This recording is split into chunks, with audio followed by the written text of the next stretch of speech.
Report. I'm Amy Goodman. A new report based on top-secret documents leaked by Edward Snowden reveals the National Security Agency and its British counterpart, the Government Communications Headquarters, or GCHQ, may have peered into the lives of millions of Internet users who are not suspected of wrongdoing. A surveillance program codenamed Optic Nerve compiled still images of Yahoo webcam chats in bulk and stored them in GCHQ's databases with help from the NSA.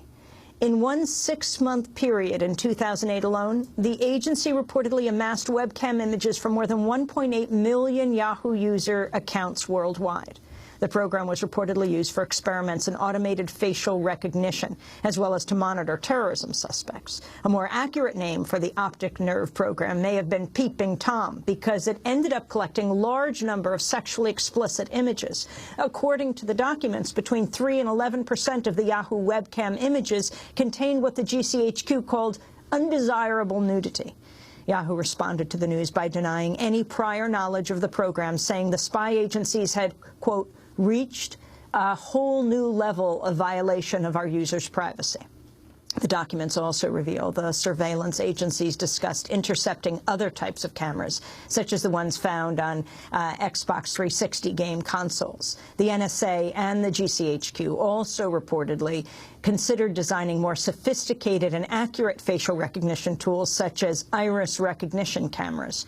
For more, we're joined now by one of the two reporters who broke the story, James Ball. He's the special projects editor for Guardian US. The article he co-wrote with Spencer Ackerman is called Yahoo Webcam Images from Millions of Users Intercepted by GCHQ. James Ball, welcome to Democracy Now! Hi there. Great to have you with us.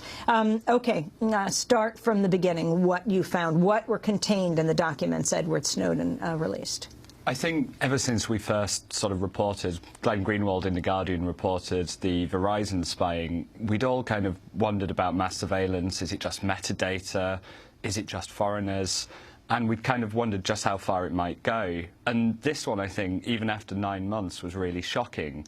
This is webcams in people's homes. Essentially, if you used a webcam service, if you were having a chat, if you were broadcasting, it looks as if the documents show that GCHQ could see that traffic and just grabbed it en masse. They didn't just look for current targets. They didn't just look for suspects.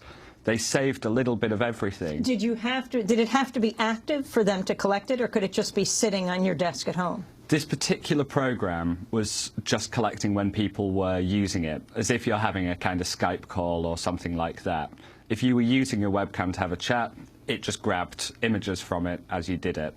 There are other programs which discuss sort of turning on the webcam for targets, but however you feel about that, at least that's just people they suspect.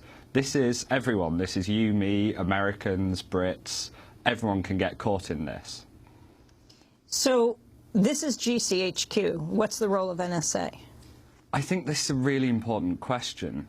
What we do know is that the NSA research helped build this. NSA learnt how Yahoo transmitted its webcam imagery, and GCHQ used that research to build the system. The NSA also have this X-keyscore system, this huge search that can grab all of your internet activity, and this results from Optic Nerve could feed into this database.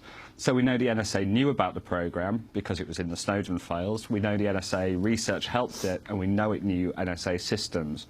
What we really have to know is whether the NSA had access to this system, whether they raised concerns about Americans' information being in there, because we know it was, and what else their involvement was, because it does look as if the NSA themselves couldn't legally have built a system like this, although it's such a complicated area of law, it's quite hard to be sure. You called Yahoo. Yes, well, my colleague, our national security editor, Spencer Ackerman, called Yahoo, and yes, they were very surprised and alarmed. I mean, I think we have to say, if Yahoo had been more secure at the time, if they'd have encrypted people's chats, if they'd have had that level of concern about people's privacy, they could have prevented this. And, you know, people were saying at the time they should do it. It's not as if it's just hindsight. But now they have come out very strongly. They're calling for reform of surveillance laws. They've been one of the tech companies that's really pushed for reform, and you can see from their statement they are not happy about this. Well, Democracy Now! Invited Yahoo to join us on the program. They declined, but did send us a statement saying, quote, "We were not aware of, nor would we condone this reported activity. This report, if true, represents a whole new level of violation of our users' privacy. That's completely unacceptable, and we strongly call on the world's governments to reform surveillance law consistent with the principles we outlined in December. We're committed to preserving our users' trust and security and continue our efforts to expand encryption across all of our services." That's what they said. But are there deals being made with these huge multinational web giants and the governments to continue to operate? I mean, there's two different sets of problems. There's the internet companies and the degree to which they are working with law enforcement. And this was, of course, the PRISM program that is now a household name. It's even in TV shows. That seems to have been legally compelled, at least. They weren't voluntarily handing it over, but it does seem as if they helped build automated or semi-automated systems to make it easy. I think the big questions have to be asked for the cable companies, and, you know, whether the ones who pipe the internet into our house or the industrial ones, they seem to have gone further. We know from GCHQ documents and NSA documents that they really do a lot to help the cable tapping operations that power all of these other programs. And if I was really looking to ask companies questions about secret deals and who's getting cash and who might be not just doing what they have to, but a bit further, it's the cable companies I'd be asking. Talk more about the facial recognition aspect of this. So they had a couple of tricks with facial recognition. One of the things that they tried to do was just to see if there was a face in the image. So telling a face from an elbow. Happily, it seems the intelligence agencies can do that now. They did this to try and knock out some of the adult images, some of the other stuff. The bit that might get more concerning is what they're trying to do with this is see if the person using one particular Yahoo account is the same person using another. So they're trying to find if their targets are using more than one account. So they try to automatically match it, check it against all of these images they're collecting and see if they get something, which would be fine if it was a perfect technology. Well, it might be fine if it was a perfect technology, but it's not. And so there's this risk of false matches, of people in these spy agencies looking up your pictures, your webcam chats, just because some malfunctioning algorithm thinks you look like someone GCHQ is spying on. I want to turn to talk more about the sexually explicit images.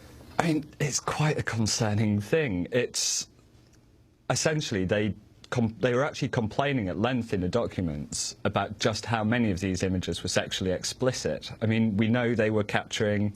This program ran for years and might still be going. In just one 6-month period, they got 1.8 million people. They reckon up to about 180,000 of those were sending explicit images. So GCHQ has this vast sort of store of pornographic images from people who had no intention of them seeing it. In fairness to GCHQ, in this particular instance, it doesn't look like they were trying to collect that. They actually complain almost about their analysts having to see it. They're warned, hey, you know, if you don't want to see something nasty, don't use this database. But I think it kind of shows how concerning it is.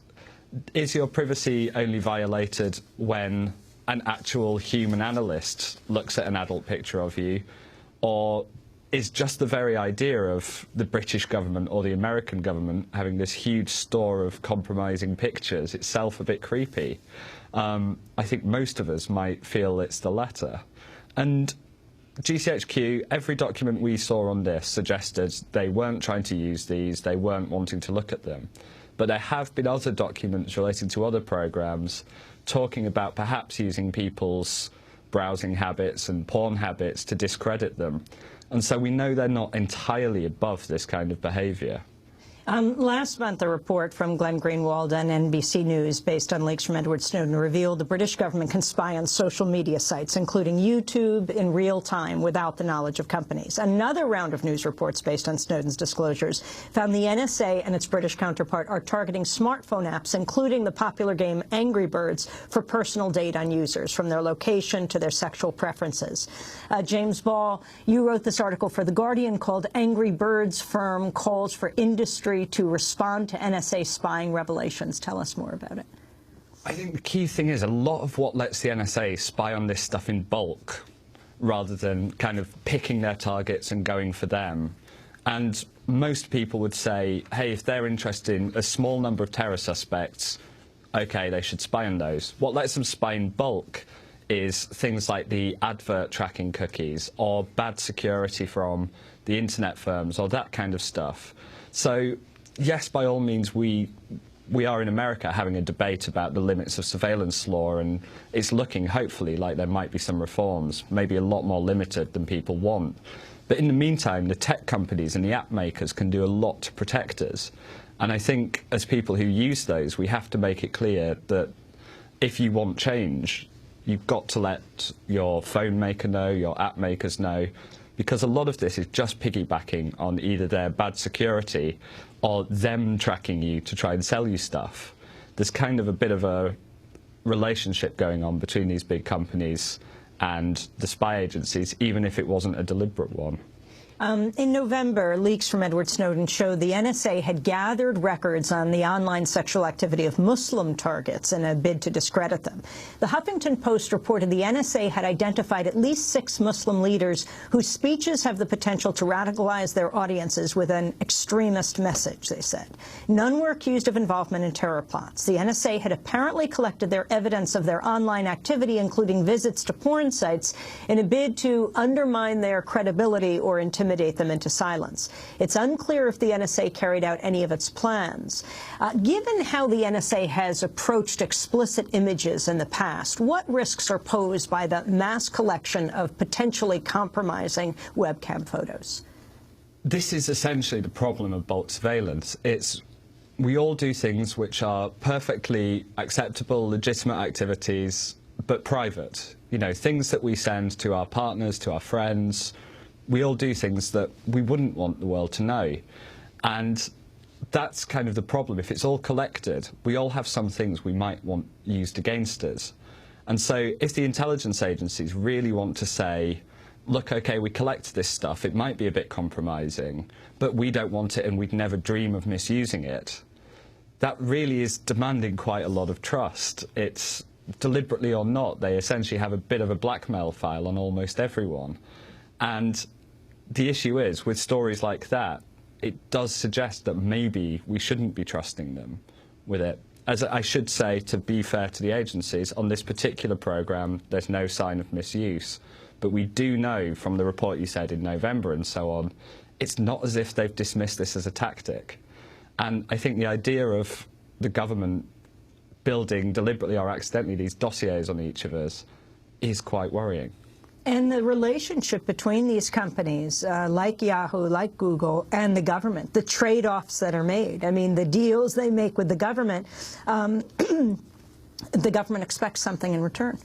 Exactly. I mean, we talk about this a lot in China. You know, Google fairly commendably actually got out of China when the censorship demands became too much, but other companies like Microsoft will censor search results, will do what they have to do there. We never quite think about it the same way for companies operating here. There is a trade-off. They have to sort of comply with US law. They often want friendly relations. You know, they're worried about new regulation coming in, all sorts of things. And so any country in the world, when the tech companies are working in, they're going to have to come to some accommodations with the government. And sometimes that's not going to be in the interests of the privacy of consumers or of activists. It's kind of the same everywhere. And has the NSA responded? So to this particular story, the NSA refused to answer any questions. We asked them very specific, very simple questions. Have you seen this imagery? You know, would you do the same? Do you have similar programs? No answer. It's still going on? So and whether it's still going on. I'm really hoping someone in Congress asks the same questions, because hopefully the NSA will find it harder to give them no comment. What would legislation look like that prevents this kind of thing from happening, not to mention overall spying on Americans and people around the world? I think you really would have to beef up this idea that there's only a problem when this stuff is searched. I think you really have to focus on what should the NSA collect. What reasons should they have to collect on me or on you or on anyone? You know, I'm not American, so I tend to worry about the privacy of foreigners because I am one. So even though I live here, and so we want reasonable protections. We want the idea that you shouldn't have to collect. You know, you shouldn't just start worrying about the law or about privacy when you search it.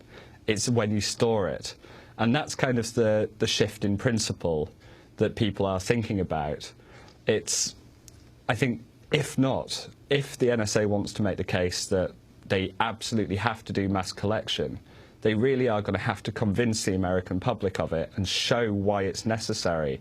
And I think they've had 9 months to do that, and they really haven't been able to point to a terror plot stopped or a serious criminal caught because of mass surveillance. And I think if that's the case they want to make, they've got to do it a lot better.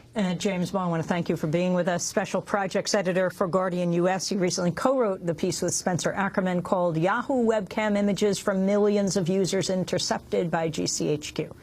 We'll link to it at democracynow.org. This is Democracy Now! Back in a minute.